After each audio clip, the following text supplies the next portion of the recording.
Hi guys, I am back with the final book, book number 5 from Walter the Farting Dog. And this one is Walter the Farting Dog, Banned from the Beach. After reading all 4 of the Walter the Farting Dog stories, I wonder what Walter is going to be up to in this one. So before we get started, I want you to make a prediction, and you can just keep it in your mind about what you think this story is going to be about, because I know your assignment from the last read aloud was to make a prediction about what you think will happen in this story. So I want you to keep that prediction in mind, but I also want you to think about maybe if you want to change what you submitted from your assignment. So if you do, that's okay, we can make changes.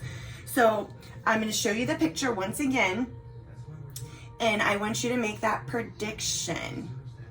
And then when we're done, we're going to see if our prediction was correct.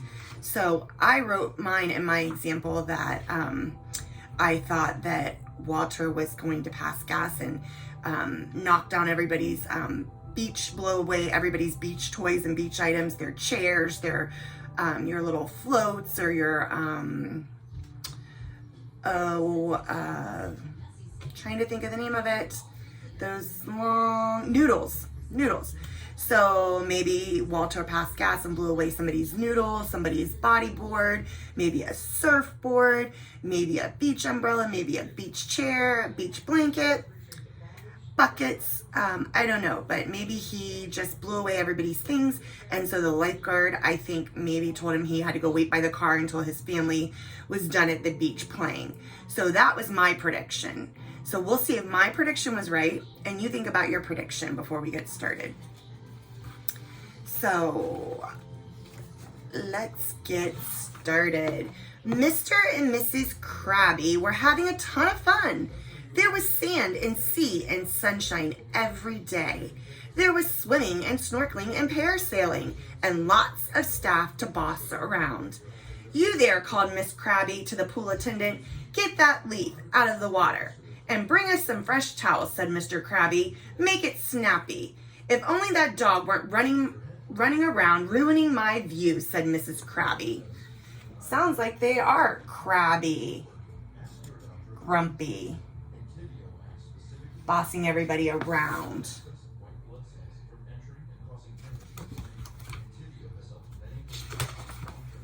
The dog was Walter, digging happily in the sand. You never know where an old bone might be hiding. He detected something under the sand and dug more frantically. "Treasure, a bone, and it's a big one." He strained to tug it free and let out an enormous fart. The umbrella that was shading Mr. and Mrs. Krabby was blown into the sea. They watched aghast as it was carried away by the undertow. At that moment, Father and Mother arrived with Betty and Billy.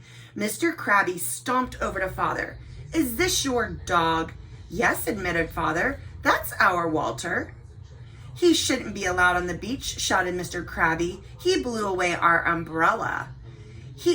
It couldn't have been Walter. It was probably the sea breeze." "The sea breeze doesn't smell like that," said Mr. Krabby.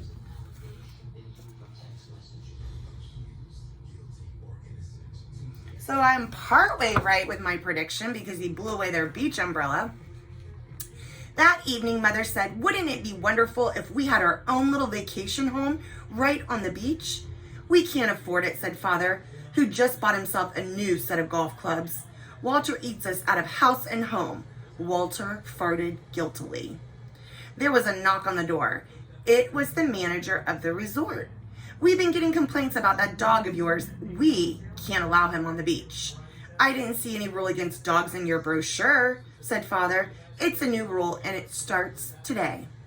The manager stomped off. "Sorry, Walter," said Father. "You're banned from the beach." Walter farted sadly. "Never mind, Walter," said Billy. "Let's go for a walk in the village. Just stay away from the beach," warned Mother.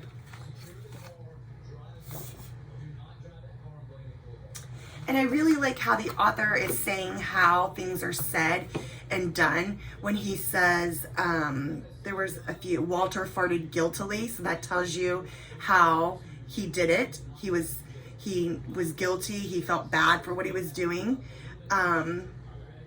Then it said Walter farted sadly. I also read where, was it back here? The dog was Walter digging happily. So how was Walter digging in the sand? He was digging happily. So when the author is saying, when he's writing it, he's not just saying Walter dug in the sand. He's being very descriptive. So when you do your writing, it's important that you're very descriptive with your writing, that you describe using adjectives how something's being done. So make sure that you add that to your writing, that you talk about things in a descriptive way. In the quaint, there's another little adjective. In the quaint little village, lights twinkled in the trees. Everyone was enjoying the gentle breeze and the sweet smells of the tropical night. Walter was enjoying himself too. Travel broadens a dog's mind, he thought, farting philosophically. So philosophically is when you have like a philosophy, when you think things, and it said that he was thinking that travel broadens a dog's mind. So that's his philosophy. That's his belief. He thinks that taking dogs on trips makes their mind grow bigger. The Crabbies were sitting nearby at a sidewalk cafe complaining about their key lime pie. Mrs. Crabby counted the problems on her fingers. It's not big enough. It's not green enough. It's not sweet enough. Or maybe it's too sweet, said Mr. Crabby, smacking his lips. A pelican flapped its wings at Walter, and Walter farted in alarm. The power of Walter's fart blew the meringue, which is the white stuff, off Mr. Crabby's pie. It landed in his face and made an awful mess. The Crabbies glared at Walter. That dog is ruining our vacation.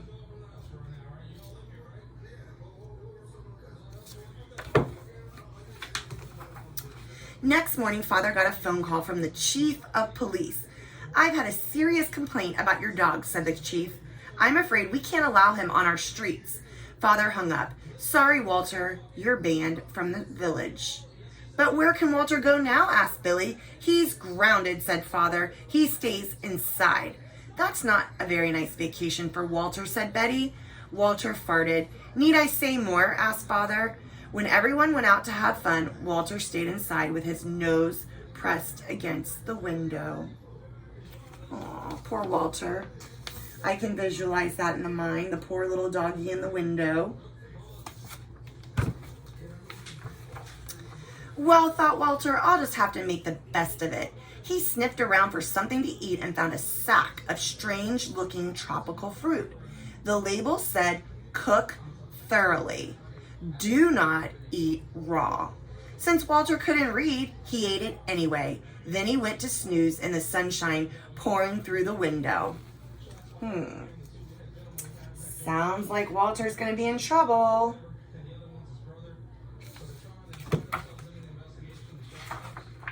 Betty and Billy were building a sandcastle on the beach. Look, said Betty, pointing out to the sea.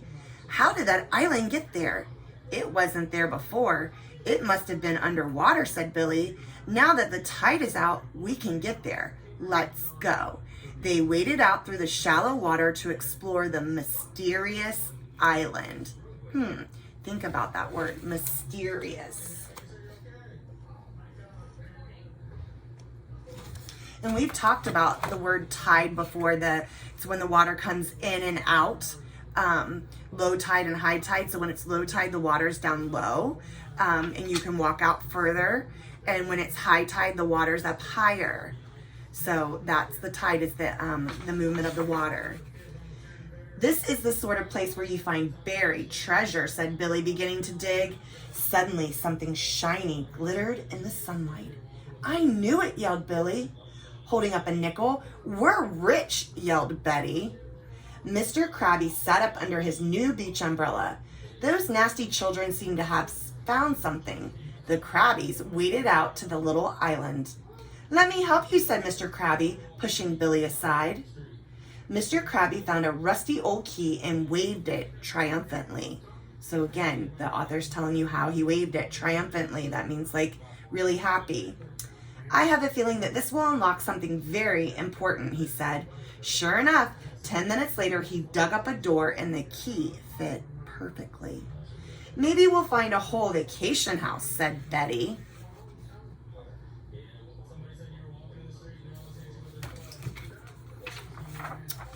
Though they dug for hours, they didn't find anything else, and they didn't notice that their island was shrinking.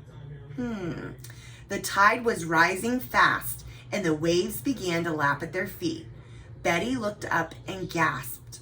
How did the beach get so far away? "It's the tide," cried Billy. "We're marooned." "Out of my way," shouted Mr. Krabby and leaped into the water. Mrs. Krabby dove in after him, followed by Betty and Billy. They swam as hard as they could, but the undertow was too strong. The current swirled them around and dumped them back on their shrinking little island. "Our only hope is to build a raft," said Mr. Krabby. So again, they were able to get to the island when it was low tide, but now the tide's changed and it's high tide. So now that island is getting smaller and smaller because the water's coming up, the water's rising. Walter woke up from his nap with a bad feeling. Betty and Billy must be in trouble. Walter's stomach was rumbling like a volcano from the tropical fruit that should have been thoroughly cooked. That was a simile comparing his stomach rumbling to a volcano. But he ignored it and raced to the screen door, locked. He stepped back and charged, bursting through the screen and leaving a Walter-shaped hole in the door. Uh-oh. And you can see the hole back here. And notice the author didn't say he just left a hole in the door. He said a Walter-shaped hole in the door. Walter ran to the beach and saw 4 figures in the distance with the water rising around them. Mr. and Mrs. Krabby were launching their raft. Billy was trying to help Betty. All Walter could see of Betty was her little head above the surface and her arms waving frantically. Walter plunged into the surf. Shooting pains twisted him around and flung him back onto the beach. Was it a cramp from swimming too soon after eating? No, it was the tropical fruit that should have been thoroughly cooked. "Walter, save us," cried Billy.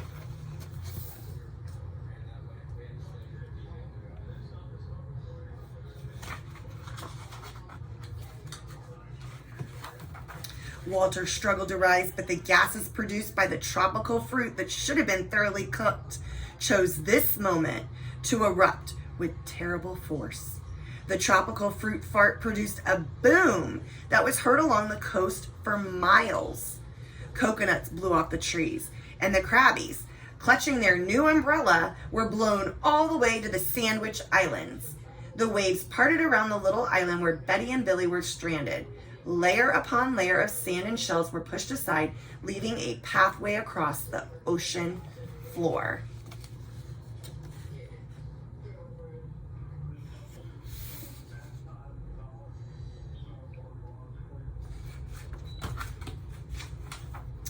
Betty and Billy ran toward shore. Halfway there, Billy tripped on something. Jutting from the ocean floor, Walter raced out to help him. "It's a treasure chest," cried Billy. "Bones," thought Walter, and grabbed a handle in his teeth. He dragged the chest to the beach. Betty and Billy pried it open. Walter was disappointed to see that it only contained jewels and gold. I wonder why Walter was disappointed. What would Walter would rather have seen in there besides the jewels and the gold? I know, I would like to see the jewels and the gold. With the money from the treasure, Mother and Father bought the vacation home of their dreams. There was sunshine every day. There was golf and snorkeling and parasailing on the gentle sea breezes. Experts said it was the most important treasure uncovered in a century. But Betty and Billy disagreed. Walter, they said, you're the greatest treasure of all.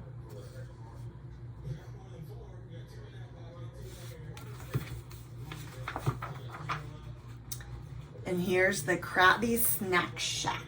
It's the last page. Mr. and Mrs. Krabby.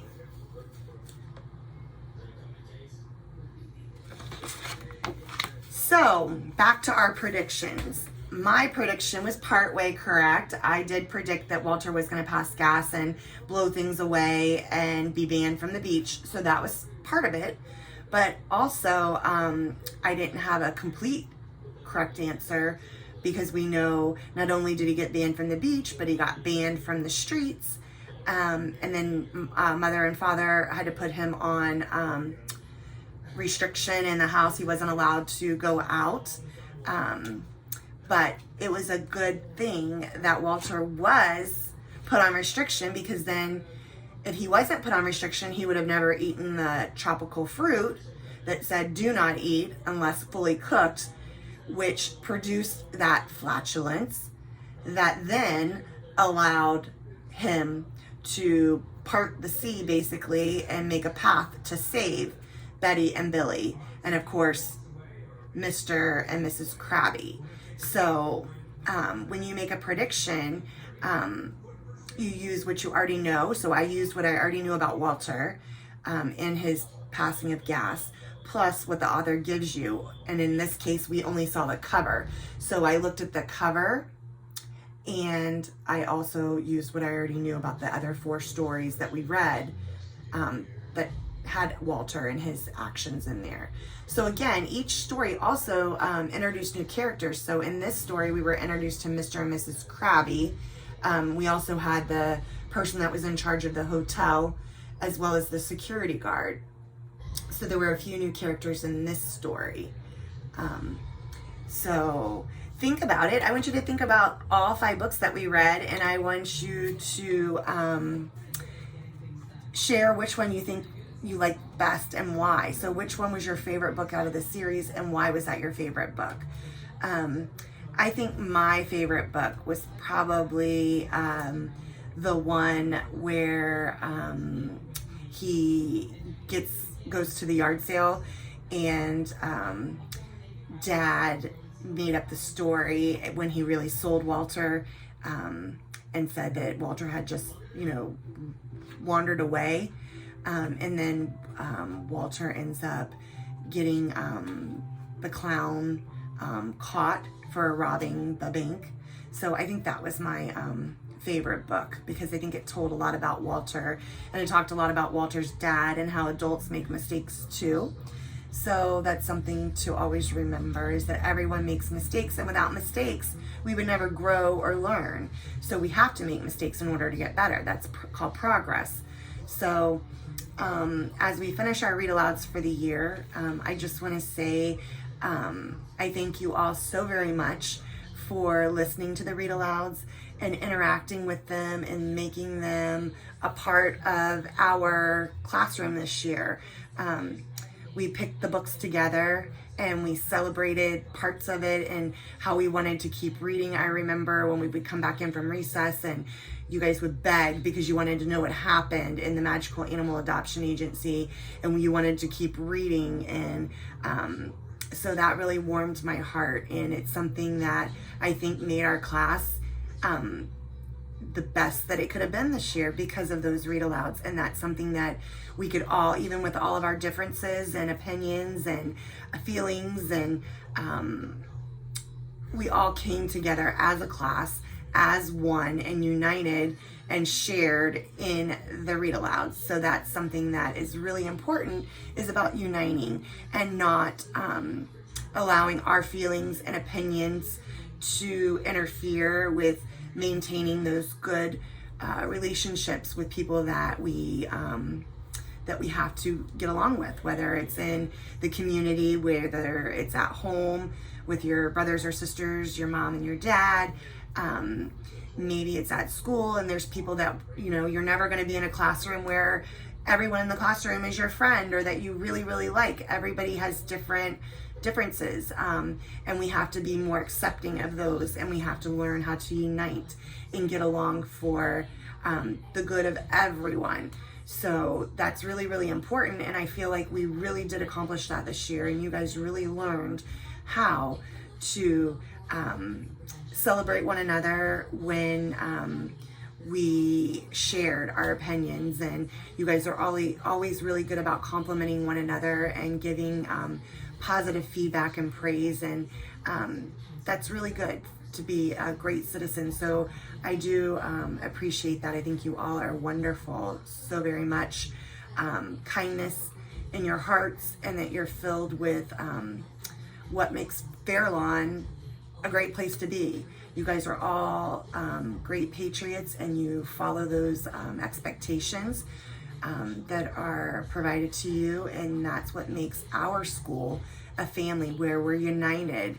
And I hope that when you get to 4th grade next year, that you maintain that united front, and that you always, no matter what it is in life, if you can be anything, be kind. From my heart to your heart, I wish you all the best. I love you. And I will see you in 4th grade with smiles on your faces in the hallway. Remember, you can always come back to visit. Bye.